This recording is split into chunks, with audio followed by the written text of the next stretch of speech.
And most of the time, those folks have more than one diagnosis.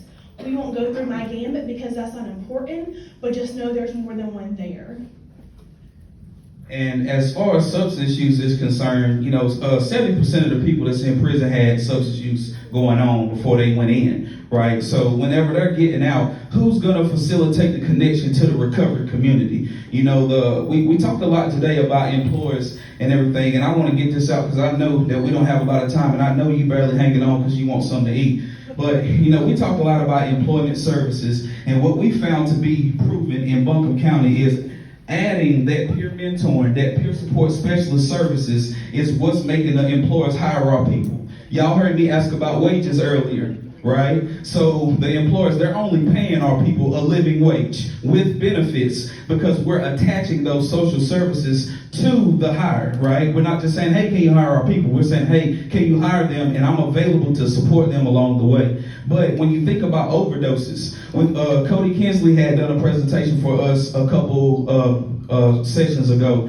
and he had shared, that 40% times more likely within those first 2 weeks, some of y'all remember, are 40% more likely to die from an opioid overdose. And then for heroin, it's 74 times more likely. And if you want to talk about, the equity in that, a lot of people of color, they don't afford the opioids alone, but they're more so leaning towards the heroin, right? So we got to make sure that we're looking at that with the equity lens. And when you hear heroin, you hear 74 times more likely to die from an overdose.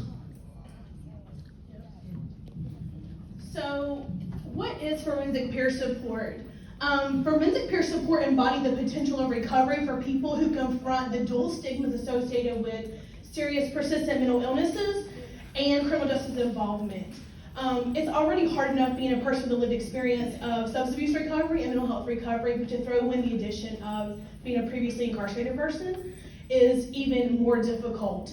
So some of the things that a forensic peer support does is they support people during criminal justice involvement, and everyone I'm sure is aware of the Sequential Intercept model. Our hope is that can happen from 0 to 5. We also promote recovery principles, including self-determination. That means I determine to do things for myself. No one has to coerce me. There's not a compliance issue. I choose to do this because I desire to do something different.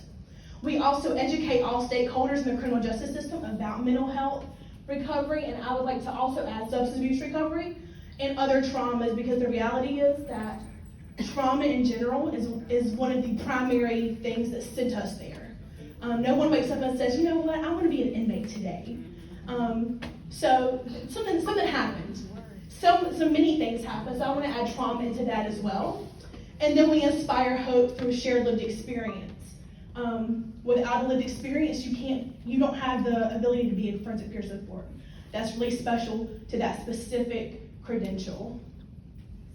And so as far as forensic peer support is concerned, being directly impacted, I noticed that was one of your recommendations, leveraging those with lived experience. This is a way to do that with an evidence-based practice. So whenever I work with somebody as a forensic peer support, I'm kind of facilitating the connections to the resources. We heard a lot of awesome things today about WIOA and OJT and Mountain Area Workforce Board. Oh, that's our workforce board, my bad. We heard a lot of things about these services, but who's going to facilitate the connection to these services? There's still a lot of gaps. Like we came in, it sounded real. We heard a lot of things in here, but I know a lot of people that I work with that ain't never had no federal bonding, ain't never had no OJT contract, don't even know what an OJT contract is. And so us forensic peer supports, we come in to educate. We will hold your hand. The typical job coach will say, I'm not going to hold their hand. We say, we will, so send them our way. And that's what forensic peer supports do, because we know what it feels like to be released from prison. We know about the anxiety. We know about being told no. We know about getting the jobs that pay the least amount of money. How am I supposed to follow this? So this brings us to the Sequential Intercept model. I've been in many meetings about these, many of them with some of these spaces. I'm sure that you have been in your own. I'm going to go through Intercepts 0, 1, and 2. Some places that forensic peer support can be implemented in those intercepts are things like warm lines. Give people somebody to talk to before that trauma happens, or even after that trauma happens. Give somebody to talk to when they're experiencing that mental unwellness, who gets it. That lived experience is detrimental to people's wellness. There is a therapeutic value in one person that's gone through something, helping someone else going through something. Community peer supports, we already have these in some counties in the state. I am one of those. I work with diversion courts in Mecklenburg County. I am in 4 courts, district recovery court, superior recovery court, mental health, wellness recovery court, and DWI recovery courts. CIT trainings, that's happening as well in some places. I know that one of my colleagues goes to trainings and shares a lived experience perspective. ER peer supports, public relations, helping system understanding liaisons, and psychiatric advance directives. We don't hear enough about these, but a lot of times before people go into jail, one of their other options is the hospital. But if I've been treated badly in the hospital, I might not want to go there either. So a PAD would help in people be able to have their voice during their IBC if that's one of the ways that it came through. So that's Intercepts 1 and 2.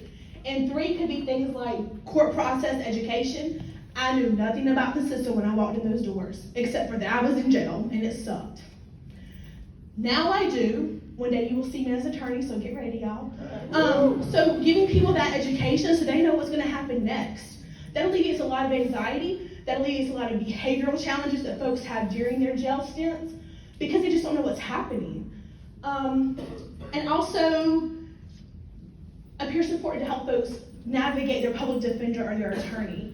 Sometimes we don't know the questions to ask because we've never been there. This is our first time.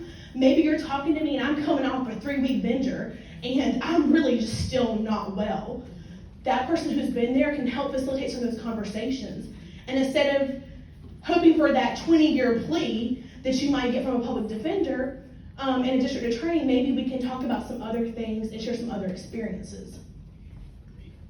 And then as far as 4 and 5 is concerned, so we all know that the understaffing in the prison is really the biggest thing that we're dealing with when we want to talk about implementing programs and add some of these lovely ideas. We've got to have the staffing in place because if you start pushing on the case managers too much, then they don't want to work with you. I know by experience. But, you know, the forensic peer supports can step in. They can lighten the load of the case manager and they can lighten the load of the probation officer. Because if you connect with somebody, with a forensic peer support specialist, within 90 days of release, that person can facilitate the connection to all the resources. Did y'all know that it takes 30 days for a Medicaid application to get a response? What if this forensic peer support was working with an individual that qualified for Medicaid and had it out the way, so by that time the person got out, they had Medicaid? What if a person could have a resume before they get out? You know, ENC Works, to make resumes, did you know that they use like this form and then it generates a resume? Maybe we could have a resume before they get out. And if you have a resume before you get out, you might mess around and have a job before you get out. It's so many things that we can do pre-release, but we gotta use people who are willing to do the work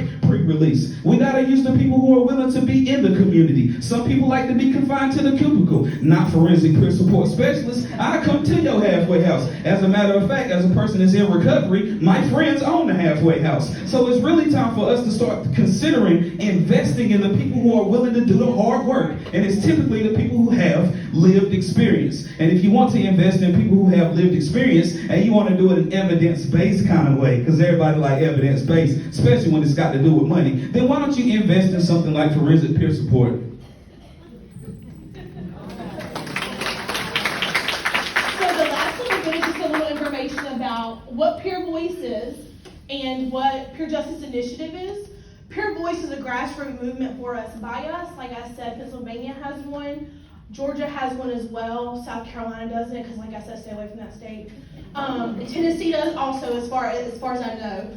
But we're here to challenge illness-based systems and services, and to have a valued voice in positions of leadership to impact social injustices, which can happen through all the systems, not just the criminal justice system. So this isn't just our jab towards CJS, because it's every system we kind of get lost in.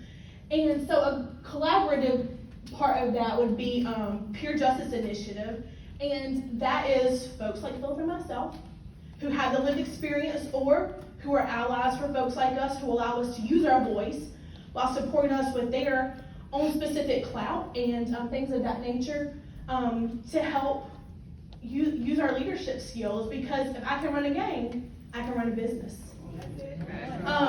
If I can make it through 5 years in prison and come out 5 years later and still be and do successful things because I make a living wage, I have insurance, I'm going to college, this is possible. These are things that people like me need to hear before that gate shuts behind us and we think that we're not valued anymore because that's the way we're kind of treated sometimes.